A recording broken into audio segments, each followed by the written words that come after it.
there, Anomaly here, and we are back once again with some Sunless Skies Sovereign Edition. So last time we were playing this about a week ago, we didn't quite finish exploring the Reach, but we found, I think, probably all but one of the major ports in our first region, and decided to go use the Albion Transit Relay and make our way into the second region of this game, which is Albion.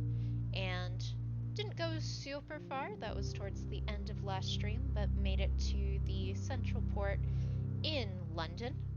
Yes, that London, but we are in the sky in the region called Albion, and today we're going to go ahead and go explore this region a little bit more. It is one of my favorites in the game.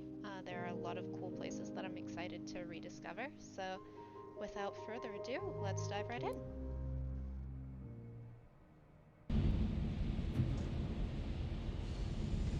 This is good advice. Do not let your terror reach 100. Bad stuff happens if it does. Alright, so at the end of last stream, we made it to St. Dominic Station, but really didn't do a whole lot. So let's take a few minutes here and go ahead and explore London. London's chief station, draped in Union Jacks and studded with bronze busts of her renewed majesty, the platform's crowd of people. If the throne of ours is London's heart, this is its cardioid artery. There's quite a few different things we can do here. Two of our officers did have secondments that they could do here in London. Let's take a look at our officers. We have our Signaler and our Incognito Princess. We do have a number of other first officers and signalers though, so we may go ahead and drop these two off. Let them do a little bit of exploring. But before we do that, let's go ahead and hunt for the shop that the Auroral Sommelier mentioned. Sorry, sommelier is a word that is hard to pronounce. If you don't remember, as it's been a little bit, we met someone in Port Avon in the Reach who had a sip from a drink in a shop in London. And so we're gonna go see if we can find that. You find the establishment between the roofs of two collapsed houses. Under their steepled walls, it bulges like a tumor. You enter, the floorboards sigh in mourning under your feet. The tiling ripples underfoot like the back of an animal. Inside, there are aisles as thin as capillaries, and shelves caulked in thick black fabric. There's no one here. A dusty bronze bell sits atop the equally dusty counter. The sound of the bell is sharp and silver in the murk. For a time, there is nothing. No indication of life in the store until... What are you? Why have you come? If you are a customer, I have nothing. Nothing to sell. Comes a voice from the clutter. A body soon follows the voice, peeling from the gloom. It elongates, stretching upwards, spreading into a flare of burgundy fabric. Under its hood, an unmistakably chiropteran visage, its eyes dark and curious. It is one of the masters of the bazaar. Although pronounced adversaries of the Empire, one of them still stands here before you, impetuous, impossible, and maybe slightly afraid?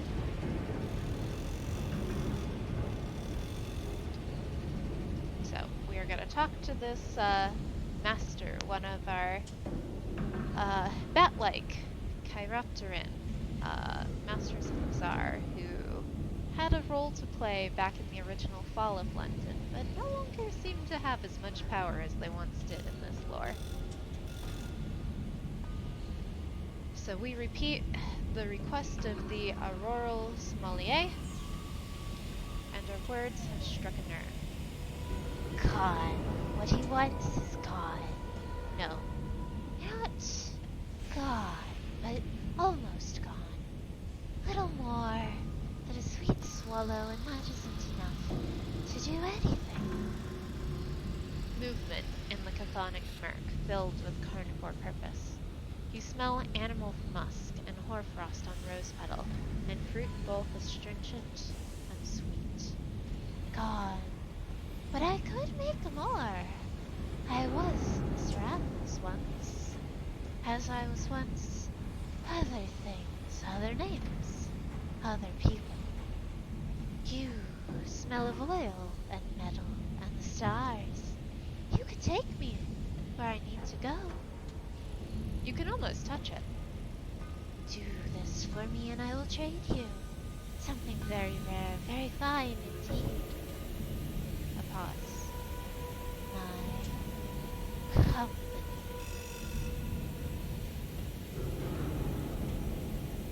So, we now have the opportunity to recruit the Chiropterous Hoarder, one of the old masters of the Bazaar, and apparently the former Mr. Apples. And we will absolutely welcome this guy onto our ship because this is one of the officers I know very little about, and I think the masters are a really cool bit of lore. They're one of the sort of unusual kinds of creatures that may or may not be antagonistic, kind of like the devils or the rubbery men or some of the other things that we'll encounter as we continue to explore.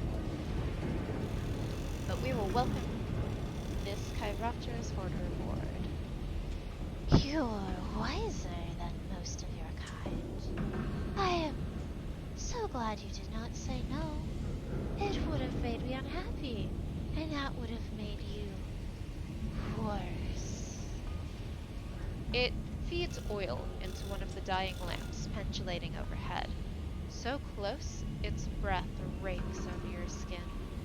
Revealed, the Chiropterous Hoarder is massive, stooped, bat-like, where its bones do not strain to imitate humanity. But you did not, so now we are friends, and not hungry things circling in the dark, waiting to see who will lay down their guard first. So the Chiropterous Hoarder has clambered aboard our engine with a vast quantity of luggage. They live up to this Hoarder honorific in their name, and our newest officer. We come over here. Here they are. They're our quartermaster. I don't think there are any quartermasters you can get in the Reach, but there are two I know of that we will probably find here in Albion, and this is one of them. But now that we have just an abundance of officers on our ship, I do think we are going to... Actually, we'll hold off on the accoutrements in case there are any storylets that also need to be done here in London. But we will probably drop both of these off before we move on. Smog dapples the city. Visitors wear scarves or clasp rags to their mouths and hurry through the streets. Workers in the slums and at the stations toil on. So, nothing else to do in that portion of London. There are some other things we could do here. We could get crew. We could go to the house without windows. This would be to progress the storylet that we have that is delivering the... Where'd it go? The black box. Here it is, Captain Woodlock's legacy. We could take it to London, as requested. We could sell it and be done with it. Or there were a few other options we did have at New Winchester. But I think for this run, I think last time I just ended up selling it, so this time I am going to take it to the house and let's see what happens. Alright. To find the address given in Captain Whitlock's will, you make your way through the little-used streets into one of London's lower, smoggier levels. On a secluded courtyard flanked by the backs of warehouses and factories stands his tall grey house with one door and no windows. When you knock, a blind butler answers. Yes? The butler is pleased. Ah, our resident has arrived. Please bring him in. Everything has been prepared according to Captain Whitlock's instructions. As you maneuver the black box inside, you ask what those instructions were. She has arranged for Master Jacob's conveyance with us. I understand the young gentleman has suffered from a prolonged illness, which has left him unable to speak and afflicted him with a delicate disposition. The butler's expression is entirely impassive. The affairs of the house have been organized in such a way as to never inconvenience him. He will require no visitors. An extensive library has been provided for his edification. Privacy is paramount. With the box in place, the butler produces a key from his pocket, but waits for you to leave before using it. Thank you for your assistance, Captain.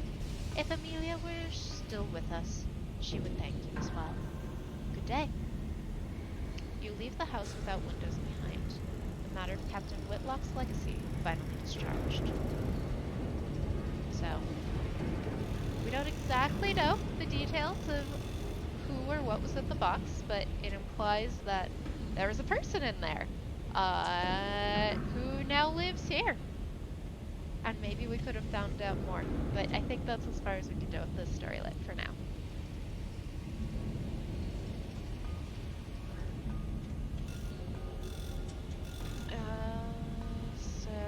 Here we go, the Steam and Sapphire yards. This is where we wanted to go. Its engineers will conduct brisk locomotive repairs for visiting captains, but their chief responsibility is the production of small but essential components used by a dozen different engine manufacturers. So here we go. We want to take our fatalistic signalman to visit his old friend. You'll need to address the signalman has for his friend is Shed 4 at the yards. Unfortunately, Shed 4 is off limits, ringed with a wire fence and under the guard of a pinched watchman and his barely tamed hounds. So, if we had gratitude with the new street line, we could potentially get into there, or we could turn in an otherworldly artifact and get in that way. Since we don't yet have any favor with the new street line, although it's not very hard to get, we are going to go ahead and trade in the otherworldly artifact, see how that gets us in. The watchman coos at your gifts and adds it to the incomprehensible jumble of objects crowding his shelves. It goes between a roll of crackling parchment, which he claims originated in the library of the scribe spinsters, and a rubbery skull. He waves you through, and the grumbling dogs watch petulantly as you sidle past. Shed 4 is a huge storehouse. Beams of solemn starlight slant from the grubby windows of the roof. The husks of old locomotives rest here, from battered tugs to fat-old liners once lying packaged with emigrating Londoners. The signalman heads off between the wrecks. The signalman stops before a stately old wreck with flanking navy blue paint. This, sir.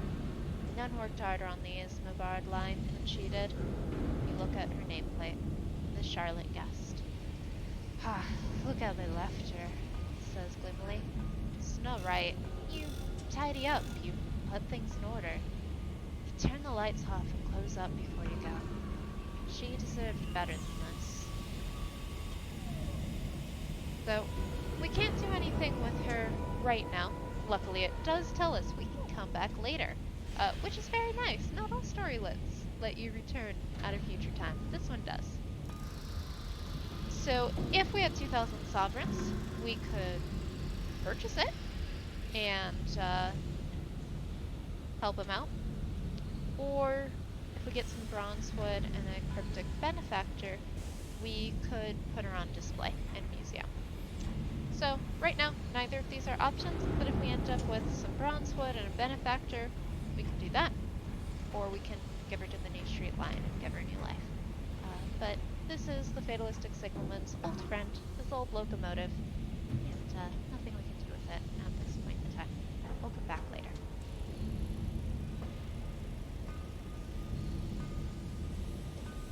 So we can also investigate rumors of an underground railway. So since we have some affiliation with villainy, we could actually talk to our friends in low places and see if they can tell us a little bit more about this secret thing. And this is one of the ways where we could potentially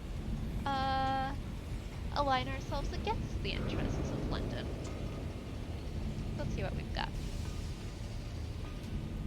Your connections are reluctant to talk. I heard the Deniable's been sniffing about. Less known, the better. London's Deniable Constables, the plainclothes instruments of Her Majesty's displeasure, are a persistent superstition of the underclasses. Eventually, a dubious rag-and-bone man directs you to one of the engine housers. Talk to the bookkeeper. He'll see you right.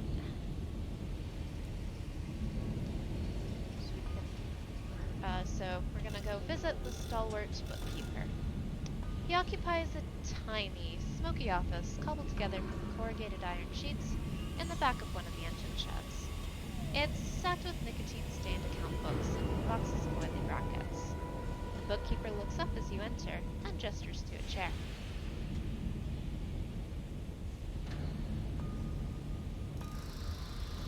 He is deaf, but content to communicate through sign language or messages scribbled on a pad of paper. Obliquely, he explains that he does additional work for an organization unaffiliated with the government, which is in urgent need for up-to-date reports on other parts of Albion. His patrons are willing to pay for such intelligence to be brought to them, rather than the ministry. What's more, he implies, earning the organization's trust might open up the possibility of additional work. So this is one of the two places where we can deliver Albion reports. Each region has these people. We had the company house in Victory Hall back in New Winchester, and this is one of our two here. And again, we can affect the balance of power somewhat in Albion, depending on who we decide to feed information to as we explore the sky. We don't have any gratitude yet because we have not turned in any port reports yet, so we shall simply depart.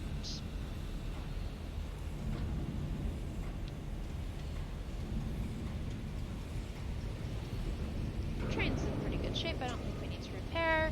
That's going back to him. We can also go to McCorys Tobacco Shop.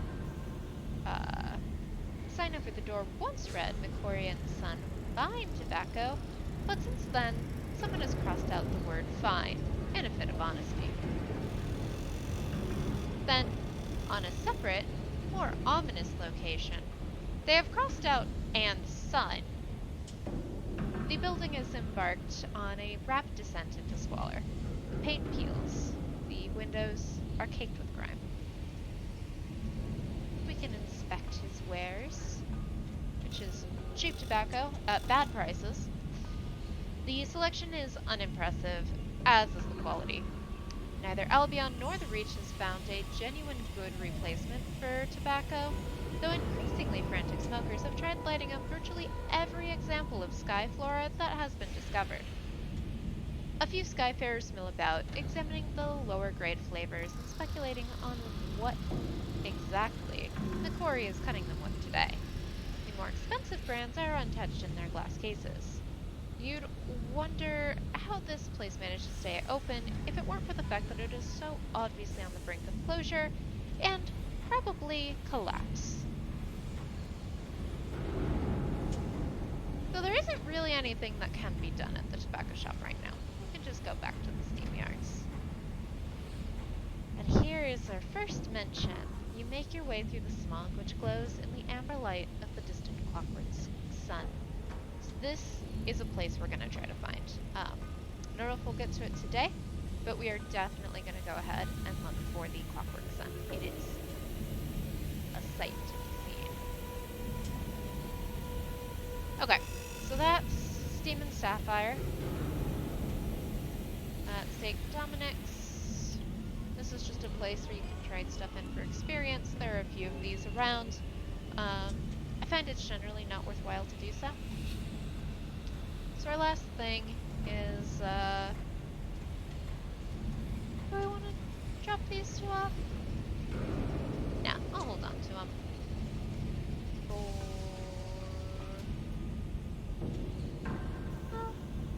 nah, it'll be fine. We're gonna drop them off for now. Signalman's gonna go curry some favor with London's elites. He will be a purveyor of gloomy predictions. Gonna set up shop in London and offer my services to this generation of builders and industrialists, he sighs.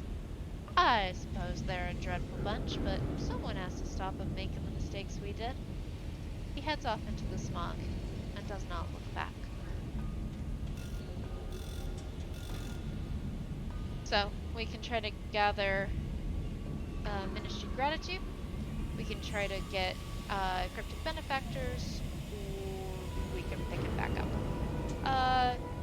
One of his quests actually required that we have a cryptic benefactor and 3 bronze wood, and that might be a little bit more achievable than the 2,000 coin at this point.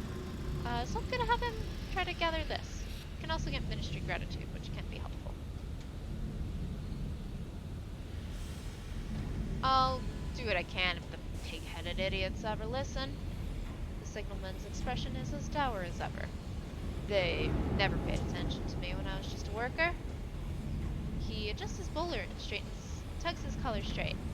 But now, I'm a consultant. He heads off from the station, whistling tunelessly. So, in 30 days, we will be able to receive the fruits of the signalman's labor. So we can't pick him up now until the 13th of July. But time will move pretty quick as we are out exploring the skies. So, come back in 30 days.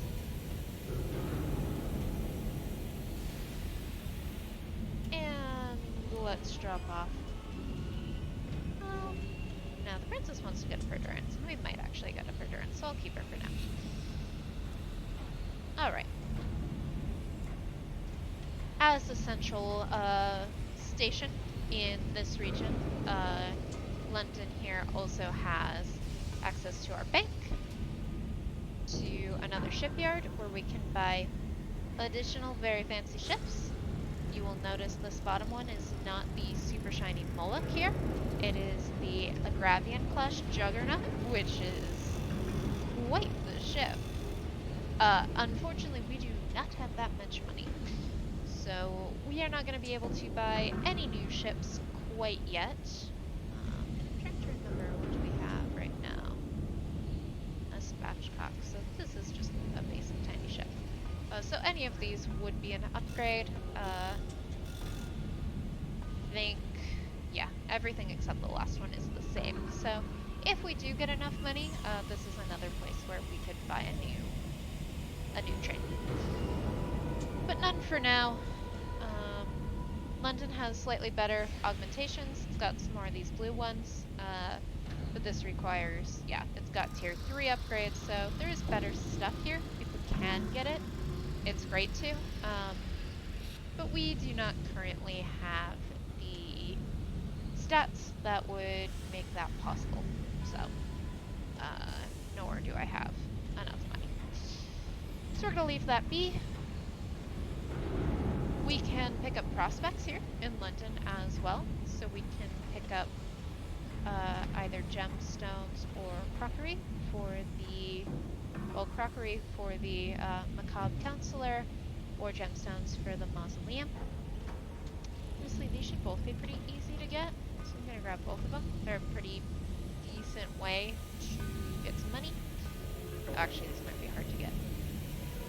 Let's see, I'm the Forge of Souls. Blue Kingdom. We'll see if we can find these. If not, you can always quit a prospect. but I do not think, I think both of these locations are in another region, and one that I am a bit less familiar with. I have not spent very much time at all going to either Eleutheria or the Blue Kingdom, which are the other two regions. There's 4 in this game. So we're just gonna hold off for now. But Crockery is at the Floating Parliament, and Brabazon, or Brabazon, yeah, Brabazon, both of which are places that are here in Albion and are relatively easy to get to. So 3 of those should be super easy to acquire. And we may find some deal as we're floating around for both of these. So always good to have a few things we're working on. And then we've got some space in our holds, and I do not want to starve in the sky. So we're going to spend 100, restock, and say farewell to London for now. Let's go explore the sky.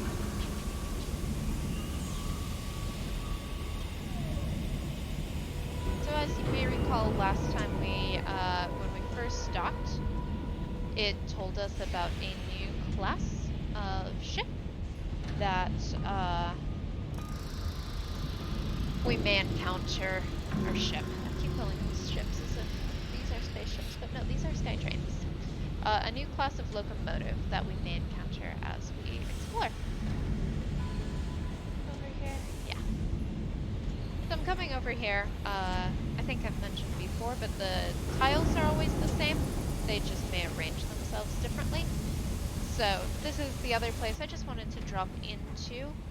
This is the ministries. There are various ministries of London, including the Ministry of Public Decency. So if we wanted to align ourselves more with London, we would turn on our port reports here.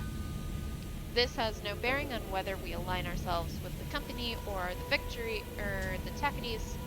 Back in the Reach, they're independent of one another. Turns out London doesn't care a whole ton what's happening in their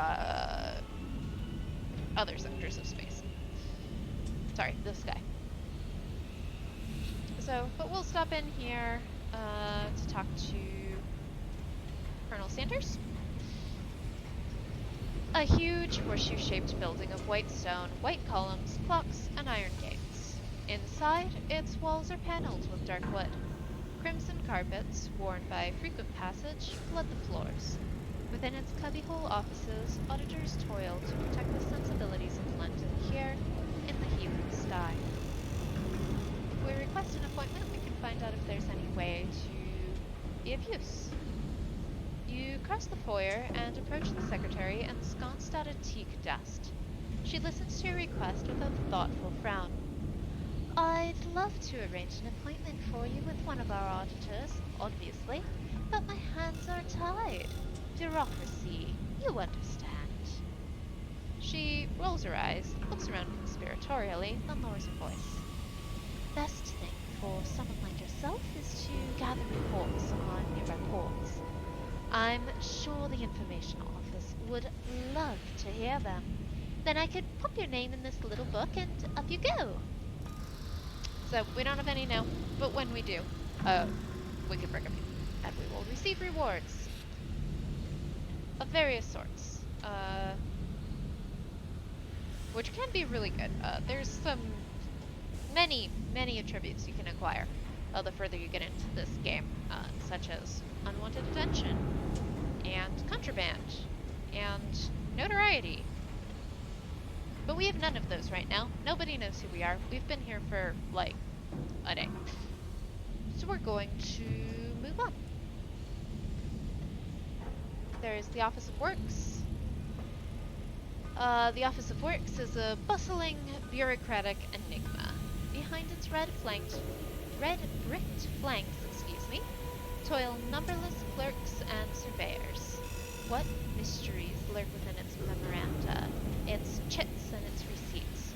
What exactly are its eponymous works? Eponymous? It's one of those words I've read and never actually tried to say out loud before. Anyway, no one is sure, but in the draughty loading bay, an unflappable foreman purchases supplies to complete outstanding work orders. So, we can provide the foreman with stuff to earn payment. So it's one of the other things we can do here to get money. The Office of Works, God bless her, has very particular requirements. Very particular. Let's have a look. If we get a caged catch and a tale of terror, we can turn it in here. And if we don't think we can ever get one, we can every 15 days pull something else out. So we actually have the tale of terror already. We just need a caged catch, which there are some ways we can get that, and I'm in no hurry. So we can keep exploring. And finally, there's the Royal Horological Office. Tick, tick, tick. Albion's heartbeat. Clocks of diverse size and shape line the walls of the small grey office. Each is meticulously tuned by the royal horologists and inspectors as practice for the thankless, complex task of ensuring the consistency of time across Her Renewed Majesty's territories. So, we can speak to the chief horologist. He sits hunched in a thick gray blanket, his crow-like stare fixed on a disassembled clock. Its gears are almost too small for the eyes to see.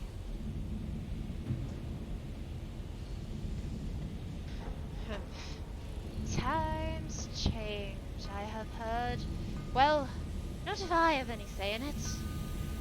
He reaches for a pair of tweezers, the pincher's barely thicker than a human hair. The time in London must be the time in Brazil. Brabazon in Wolseley, in Winchester, in Lustrum, to the second. It is the privilege and the duty of this office to ensure that continuity. He sniffs. A task that was considerably easier before we began spending hours like shillings and sixpence. Now it might be yesterday in one place and next week in another. It is most untidy.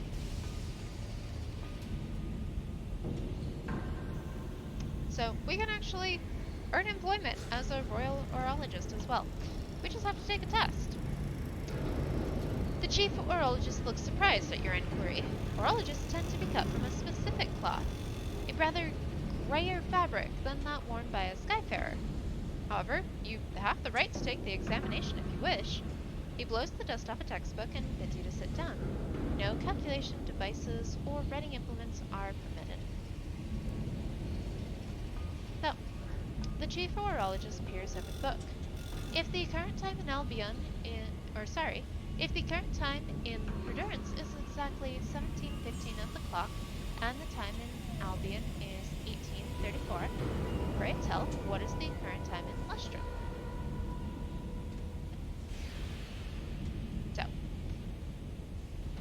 the trick is, what is the time in Albion?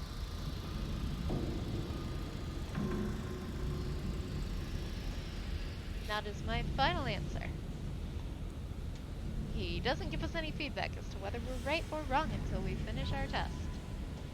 And now, a tricky one, perhaps.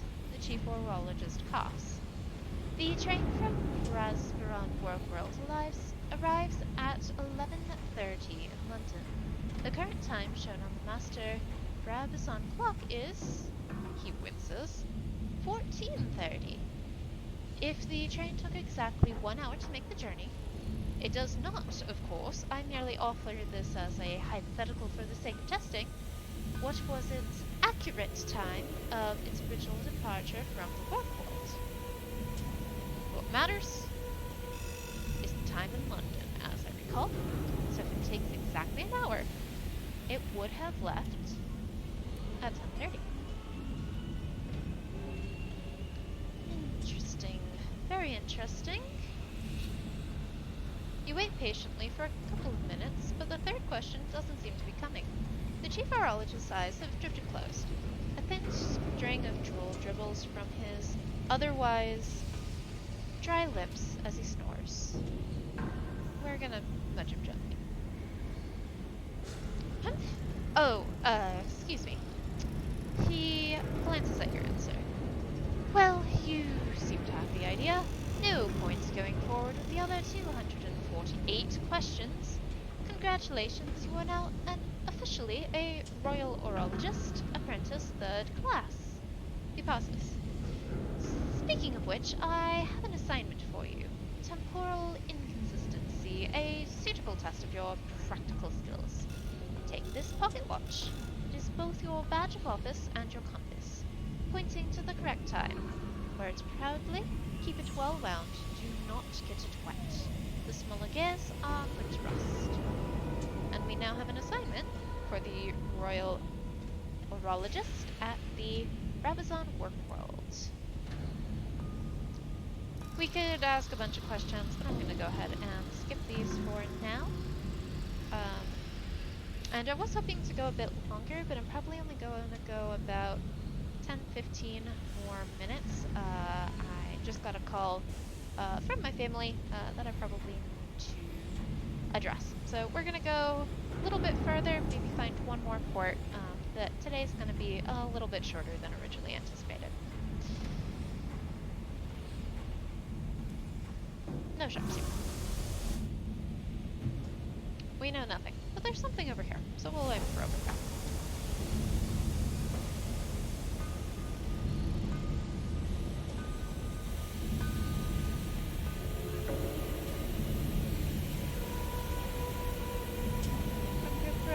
Her Majesty can hop over all of London, at least once months allowed.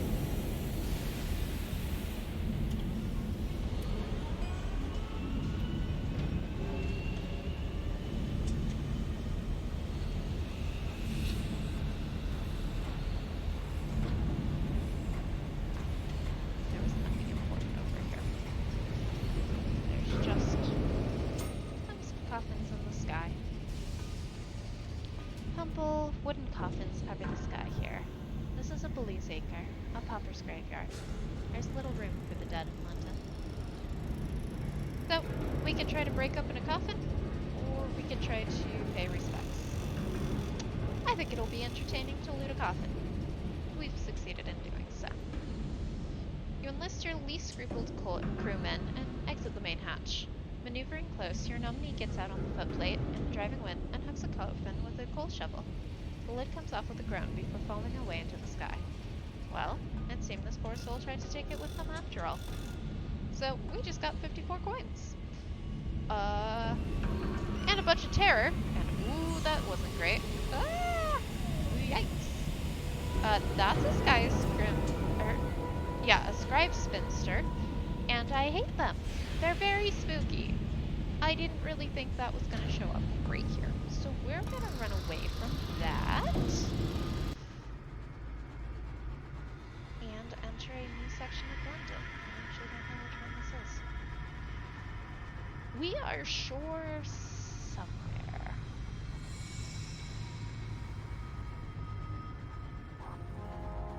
The wind pipes as it squeezes between the stones. The sound is tuneless and mournful.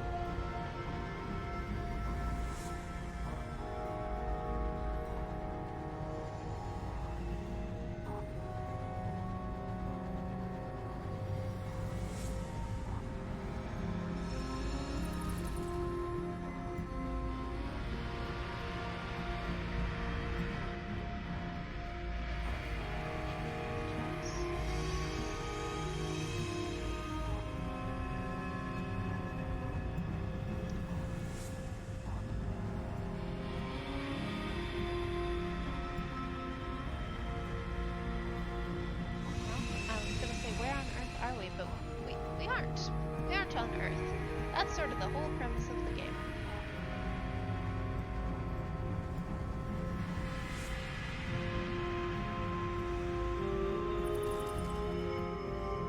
We've solidly gone out into the middle corner of the sky. Is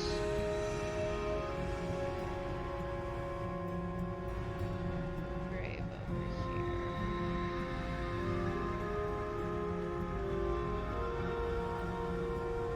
Buildings dated with the first foundations of Albion. Now they're to shadows and wind.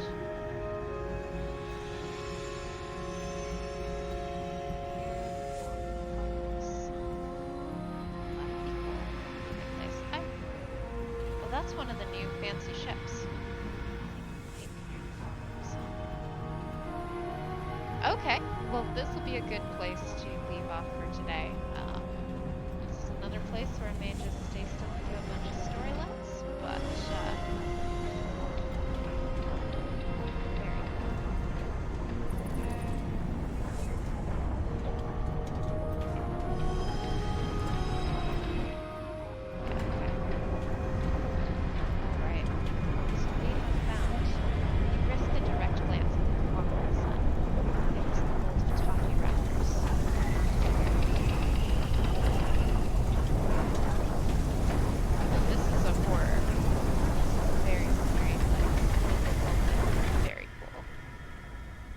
made it to Sunspur and the Clockwork Sun.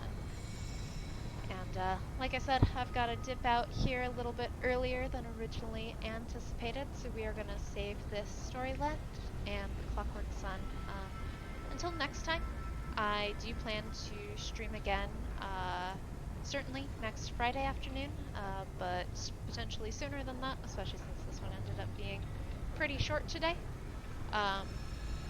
I don't know if we're going to continue with this right away. I may go ahead and switch it up. Might do a digital card game next time. But we'll pick up Sunless Skies again relatively soon. But in the meantime, I am going to call it here for today, and we'll see you next time.